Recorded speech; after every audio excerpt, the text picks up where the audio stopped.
This talk is entitled Agenoria, Aristocrats and Ironmasters, Railway Beginnings in the Western Black Country, 1820 to 1860.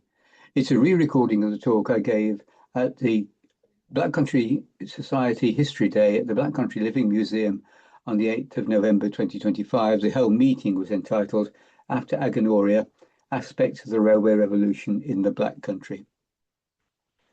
But there are some names in that title, the Agenoria, Aristocrats, Ironmasters. So let's introduce those that we'll be talking about. First of all, the Agenoria. Agenoria was a Roman goddess, or rather a personification of a virtue, the virtue of activity, of industry. As such, on the one hand, she was seen as the personification of the virtue of teaching activity to young children, of teaching industry, teaching how to sing, how to work, how to read, and so on. On the other hand, St. Augustine saw Agenoria as the personification of the activity that follows on from lustful thoughts. But if you know of Augustine, he wouldn't he? It was quite a popular name in the Victorian era, and it was applied to a variety of things, including a couple of oats, to a sewing machine, and also to a moth. But here, of course, the name refers to the locomotive Agenoria that ran on the Shut End Railway from 1829 to the mid-1860s. And there are some rather late photos of her. I'll talk a little more about Agenoria later.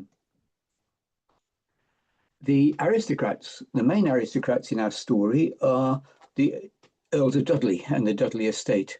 William Ward, 1750 to 1823. Then the estate was taken over by John Ward from 1823 to 1833. And then from 1842 to 1885, William Ward took over the estate. There was a trusteeship in the estate in the intervening period, and that trusteeship was looked after by equally aristocratic individuals. Henry Philpotts, the Bishop of London, Bishop of Exeter, first Baron Hatherton, Edward Littleton, John Bembo, the MP for Dudley, a solicitor in the town, and Francis Downing, the mineral agent, who was also Mayor of Dudley. And we'll hear a little more about Francis Downing later on. Also, a couple of other aristocrats, Baron Stephen Glynn from Hawarden in North Wales. He was the proprietor of Oak Farm Ironworks.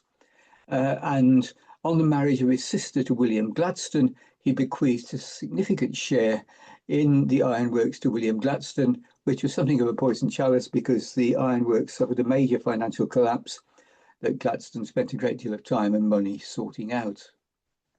If we come on to the ironmasters, there were a number of them, but the most important were James Foster of the Shut End Ironworks, Ben Gibbons of various ironworks in Bridle Hill and the Corbin Hall Works, William Matthews, who took over from Corbin Hall, who was in occupancy when Gibbons retired from operational control. And although not an ironmaster, an equally well an industrialist, Francis Rufford, a banker and brickmaker, and the MP for Worcester for a number of years. Again, we'll hear quite a lot more about Francis Rufford later on. In terms of the area that we'll be talking about, Dudley is, of course, on a ridge. It's the southern end of the Pennines, effectively, and that is where we are today. And there is a subsidiary ridge that runs southwest out of Dudley, going down towards Bridle Hill. I marked on that map the four townships of Dudley, Bridle Hill, Kingswinford, and Stourbridge, and I'll mark them by yellow squares and yellow circles, and we'll see these yellow circles come up on maps in the future to give a bit of context. What made this region significant, of course, were the coal reserves and the surface mines shown on this map here from the Mining Remediation Authority. And it can be seen these broadly cluster around the ridges. and naturally these were the coal. This was the coal that was exploited first. But if we look at the total number of mine inlets by the time that mining was abandoned, you can see there are a substantial number of pits to the west and to the south of the Dudley Ridge. And it's these in particular, this area in particular, that we're going to be talking about today. These coal here was much deeper, required much more extensive mining. Now, what I'm going to say today is really quite a detailed story of a very specific area, which will be of interest, I hope, to many of you here who know the area. But there are some bigger themes, and in a sense, I'm going to give you my conclusions now so that you can keep a watch for them as we go through the talk. So my themes that I'll return to at the end.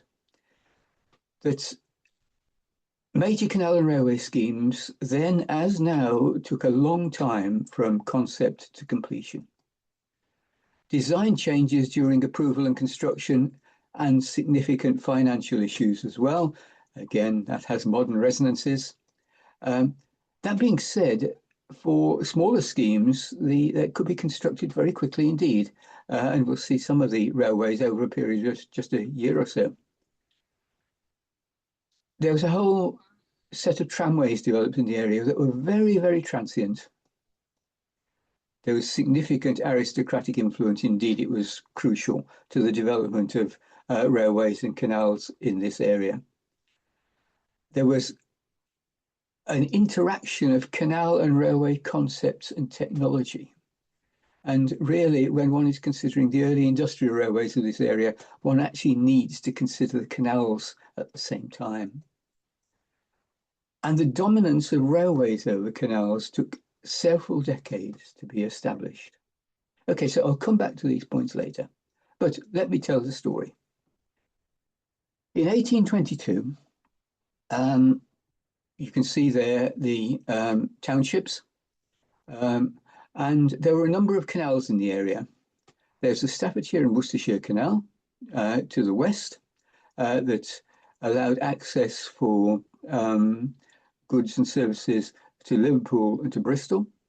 There was the Birmingham Canal on the top right that actually allowed access for goods further afield to the east and the southeast. The Stourbridge Canal, the Dudley Canal, and of course the Dudley Tunnel. And many of these features of these canals are still visible today, of course. We can see the Stourbridge Arm, the Stourbridge Canal, Bratchlocks on the Staffs and Worsts, the basin here at the Black Country Museum, and Dudley Tunnel. Most of you will have seen all these, I guess.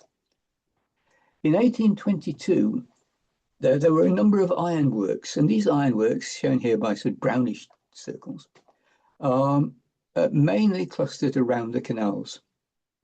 And there were two major owners, not the only owners at the time, the Earl of Dudley and Ben Gibbons.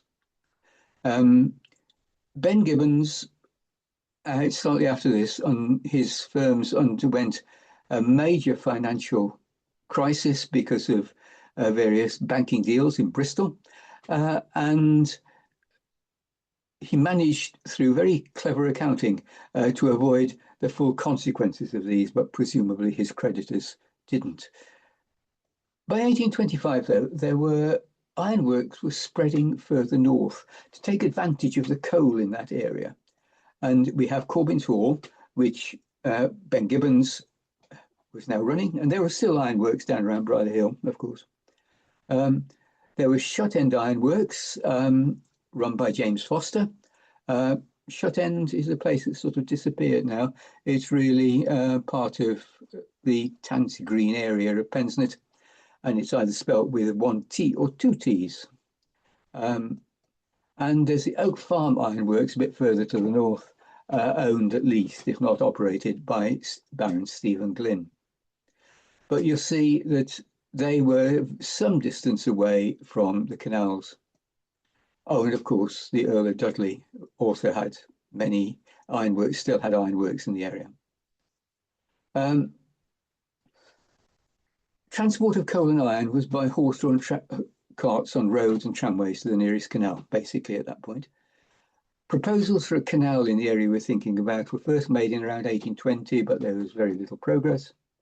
And the Dudley estate, in the end, sort of went on its own and decided to build a railway in 1827 on land where railway building had been authorised during the 1784 Enclosure Act. This was very prescient on part of Dudley Estate in getting these clauses put into the contract. So this railway was built very quickly and opened in 1829, and you can see it in green there. There's the Kingswinford Railway and there's the Agenoria, which I'll talk about in a moment or two. It went from Ashford Basin on the Staffs and Worcester Canal up a couple of inclined planes with a long level stretch in between to the Shut End Pensnett area. Lots more details on this in the exhibition and the archives if you want to have a look at lunchtime. The railway line, of course, needs an engine, and the engine that was ordered and built was the Agenoria. This was built at the Foster Rastrix factory in Stourbridge. St. James Foster has owned the ironworks. John Rastrick was later to feature quite significantly in railway history. The Agenoria was almost obsolete by the time it was put into operation. It had a horizontal boiler, a very tall chimney that drew the draft through it, vertical cylinders just in front of the cab that operated the cog mechanism. Its innovation was that it had self-lubricating wheels in some way. But you can see there is no concession to comfort for those driving the engine or those acting as firemen. The lustful thoughts that Agenoria might otherwise have inspired would have been very far away on a winter's morning in Shut End. The Agenoria wasn't the only locomotive built by Foster Rastrix. They also built the Stourbridge Lion and a couple of other locomotives that were exported to the USA, where the Stourbridge Lion was the first engine to steam in the US. It worked well enough, but the track that was provided for it was simply too light and couldn't take the weight of the Stourbridge Lion, which is considerably more than had been specified, it has to be said. So the Stourbridge Lion doesn't come into our story today, interesting as its own story is. Almost as soon as the railway was built, there was a proposal for an extension to Parkhead there, to the canal there. The reason for this, of course, is that the railway was still taking things out to the Staffs and Worcester Canal, so good connections to Liverpool and Bristol, but poorer connections to everywhere else in the country. But this extension would have had some really quite difficult gradients, so it was never actually built. In the early days, there were significant track problems. The track was fish-bellied rail on stone blocks, and we can see a typical version of that from the Cromford and High Peak Railway in Derbyshire about the same time. And there were maintenance issues. I suspect these were due to track spreading, and quite a lot of work had to be done to keep the track under control. And I suspect this led to a degree of unreliability.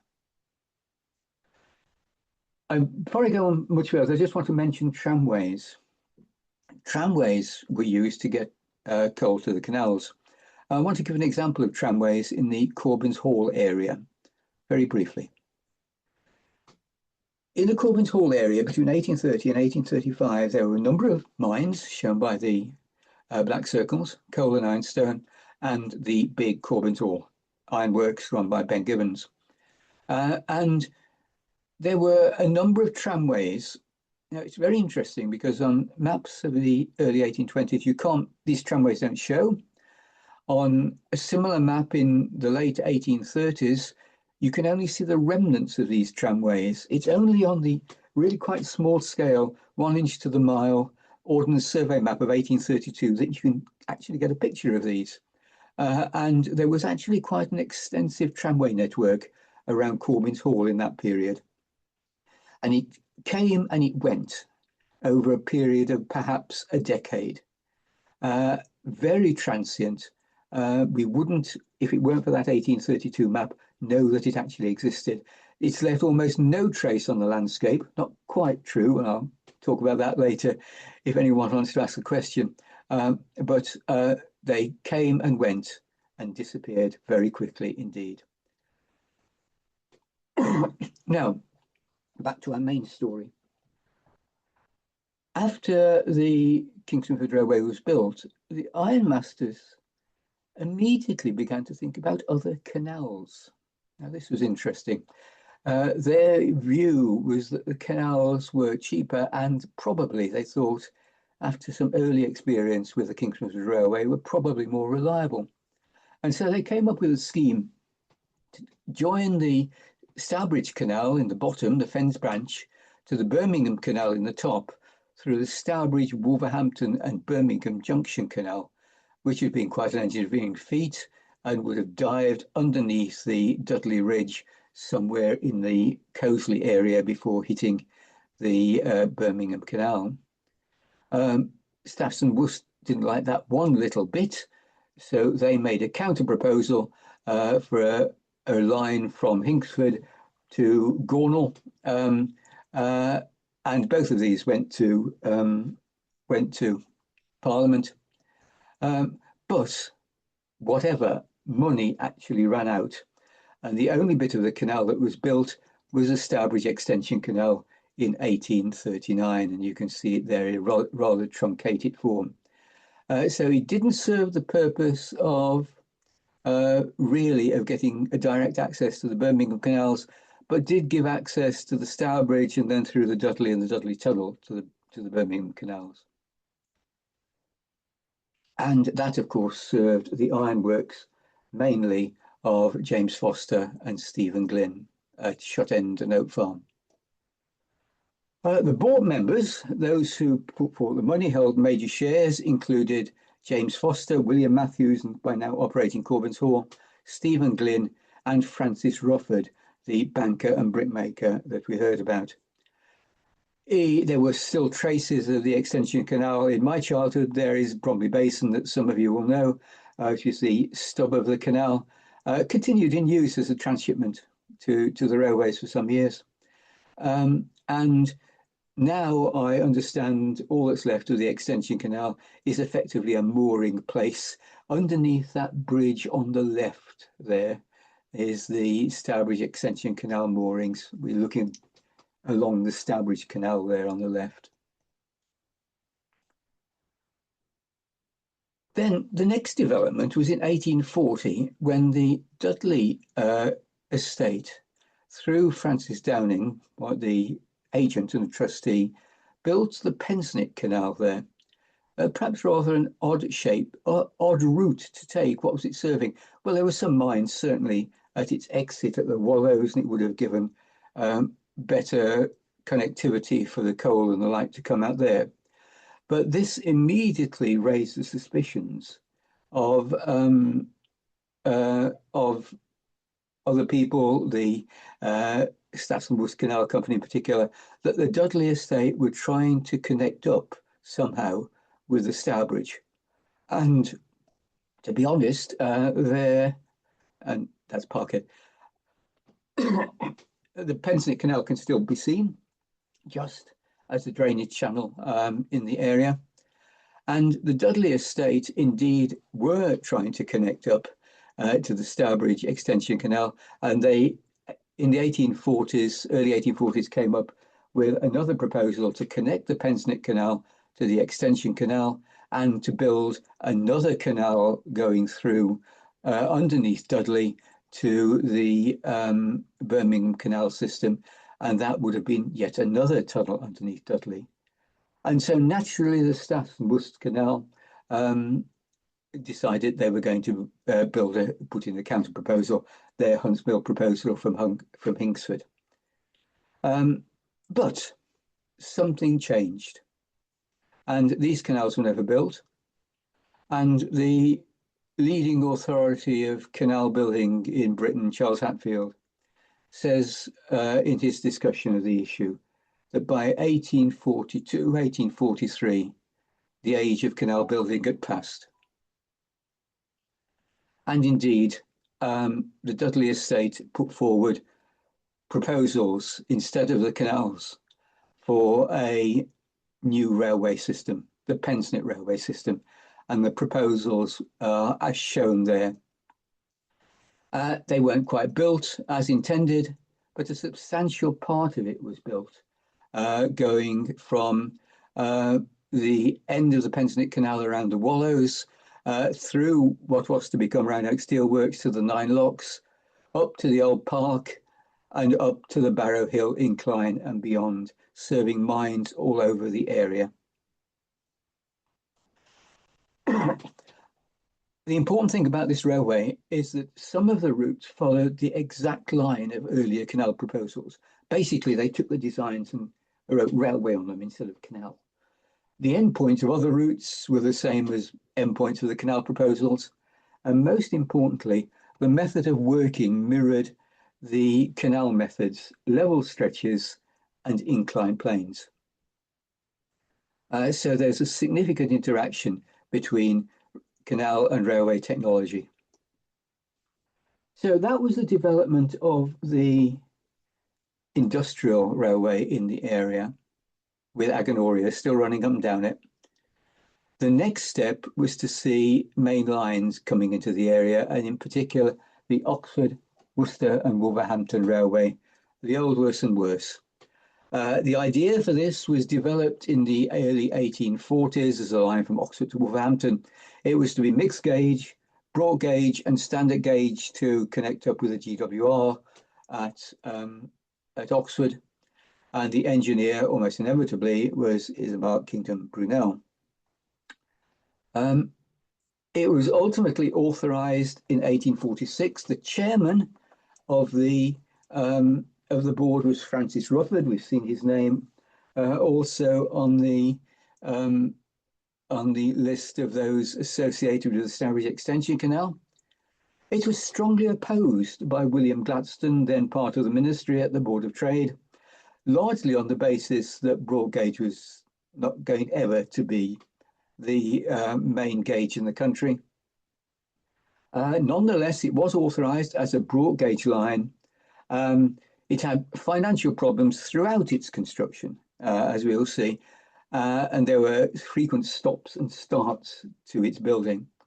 It was the last broad gauge line to be built, but nonetheless, it had to be built as a broad gauge line because that is what Parliament had decreed. It's hard to know particularly what type of track was used. The standard GWR track at the time was what's known as bulk road. You can see there with rails placed on stone blocks, and the stone blocks connected together with sleepers or ties.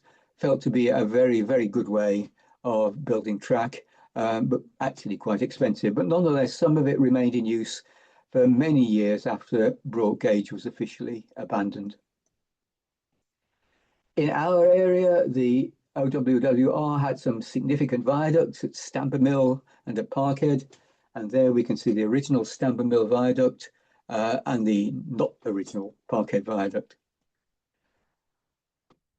We'll see that the OWWR runs in parallel for a short distance to the Stourbridge Extension Canal, and in 1847, the OWWR took over the Extension Canal, and indeed it was the only profitable part of the OWWR for many, many years. And you can see the profit that was made there.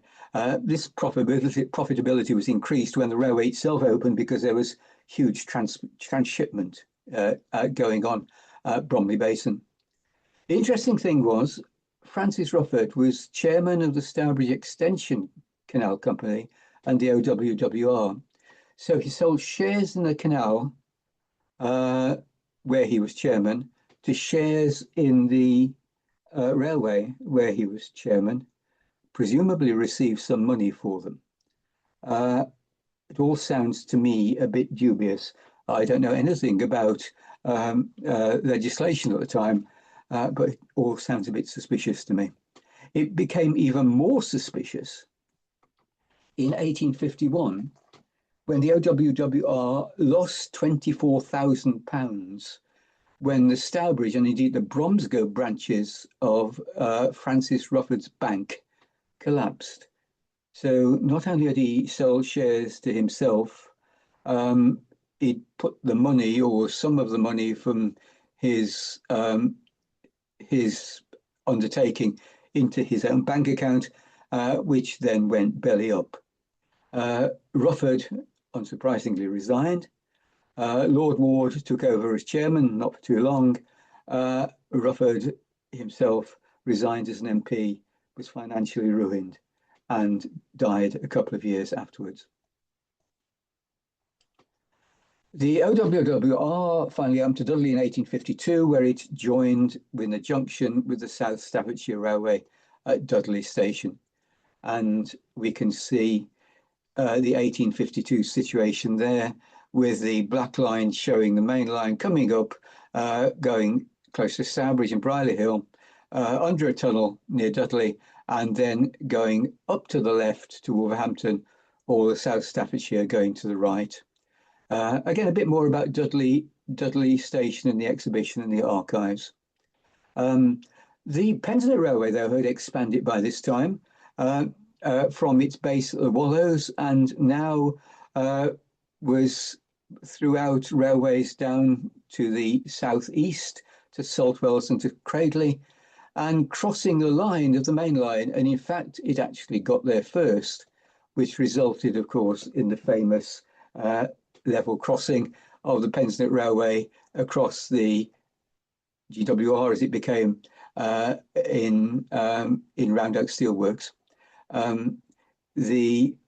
This was reluctantly agreed by Isambard Kingdom Brunel, who was actually forced by Parliament to raise the height of the OWWR, so it crossed the Pensnet Railway on the level. He did so very reluctantly. But Lord Ward had great influence in Parliament. But it wasn't the only development at the time. There were proposals for a Kingswinford branch. These were there in the original Act, but were changed somewhat. And you can see the red route that was authorised by Parliament going from the main line up the extension canal to the Oak Farm area. And the yellow route wasn't authorised by Parliament. Yellow route actually was interesting because it sort of also went to Oak Farm, but it also had a branch to Himley Hall. And in Himley Hall, there were simply no mines. They weren't being exploited in that way at all. And one can only surmise that Lord Ward was trying to build himself a personal railway connection to the main line. But not even Lord Ward could get that one through Parliament. The branch was sort of built to about 1858. It was built partway along its length, and there the financially stretched OWWR wanted to stop building it, but the ironmasters objected strongly, and they say no, it must be built as Parliament has authorised, and the company had no option but to extend it further as was authorised, but without the branch to Himley Hall. With the coming of the main lines in the area, of course, there were also the possibility of passenger trains. And by the 1858, there was already a significant passenger service passing through the area. This was all narrow, this was all standard gauge. There is, in all likelihood, only ever one train that travelled on broad gauge from Oxford all the way through to Wolverhampton. And certainly between Dudley and to the south, everything was standard gauge. For a while, between Wolverhampton and Priestfield to the north of Dudley, then there would have been broad gauge tracks there that would have been used by the Wolverhampton, Birmingham, Snow Hill trains. But you can see there was really quite a significant set of trains. If we look at Brierley Hill Station as an example, on weekdays there were 9 services a day to Stourbridge, Kidderminster, Dudley and Wolverhampton, stoppers, 6 services a day to Worcester, 4 services a day to Oxford, and perhaps to Paddington. The timetable is a bit ambiguous there as to whether there were connections at Paddington, at Oxford, or whether they were through trains, through coaches.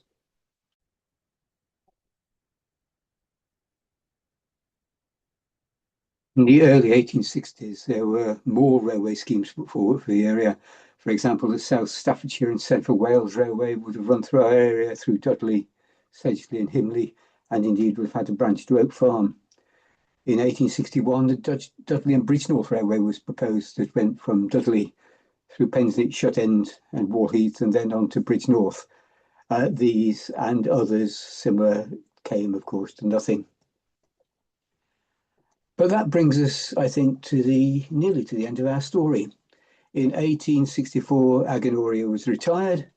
She'd done 3 to 5 journeys a day for 35 years, always pointing, one presumes, in the same direction as there's no turntable. And in the 1880s, her remains were removed to the Science Museum in London, and ultimately they found their way to the National Railway Museum in York. So, as we end, let's return to the themes with which I began. First one was that extended period from concept to completion of major canal and railway schemes of 10 to 20 years. And we can see that in the Stourbridge Extension Canal, took 19 years from conception to completion. The OWWR took 17 years. Again, these very modern sort of ideas, aren't they, of long completion times. Design changes during approval and construction and significant financial issues. Again, we've seen it. There were major changes in the canal and rail routes between their conception, their completion. Indeed, the OWWR stopped several times because the money actually ran out. Yet, smaller schemes could be constructed very rapidly, 1 to 2 years, and the Kingswinford Railway was constructed within 2 years of conception. The Pensney Railway was constructed within 3 years, within 3 to 5 years of conception. There's a transience of tramways. The Corbintall tramway network, which is the only one I've talked about, was constructed, flourished and demolished within 10 to 15 years, leaving almost no trace. There's aristocratic influence, and we've seen that, particularly in terms of authorization and operation, and particularly through the Dudley estate. The Lord Wards played a great role in the parliamentary approval process. Interaction of canal and railway concepts and technology. Again, we've seen that. Both the Kingswinford Railway and the Pensney Railway were actually built on proposed canal routes using canal technologies. And we shouldn't be surprised at that, really. The dominance of railways over canals took several decades to be established. And we've seen there was a period from about 1825 to 1845 when there was uncertainty about which mode of transport was the most appropriate for the area we're thinking about. But to end, there are still some traces of the Kingswinford Railway around, should you look for them. There's the Lion Health Centre in Stourbridge, the restored Foster Asterix factory, very well restored, I'm told. One can still see some evidence of the Stourbridge Lion in Stourbridge. For some years, there was a model in the library on top left. The librarian doesn't know where it went, but perhaps it's the same one as on the street corner somewhere in Stourbridge. There is a full-scale replica of the Stourbridge Lion in Baltimore, and of course, the Stourbridge Lion on the clock in the Crown Centre. Ashford Basin still exists, very much as a pleasure boat marina these days. And should you know where to look, you can still see traces of the Kingswinford Railway track. Here's the one remaining bit of embankment at the Dudley Kingswinford Rugby Club ground, with a stand cleverly built into the embankment itself. And if you know where to look, in the middle of Tansy Green, you can find a brick-built Agenoria, which isn't too surprising, isn't too silly, because there were lots of bricks built around that, a lot of brick making around that area as well. And of course, there's the old lady herself in the Railway Museum in York. And there we see her nameplate. That's a balancing weight on the wheel, effectively. As I said, Agenoria was an obsolete design when she was built, yet she served her purpose. She enriched the coffers of the Dudley estate and the ironworks of James Foster in particular. And she ran regularly and reliably 3 to 5 times a day up and down that short railway with little bother. She did her job, and for that, I think she is to be celebrated. Thank you very much indeed, ladies and gentlemen. If you have any questions, then do send me an email and I'll try my best to answer them.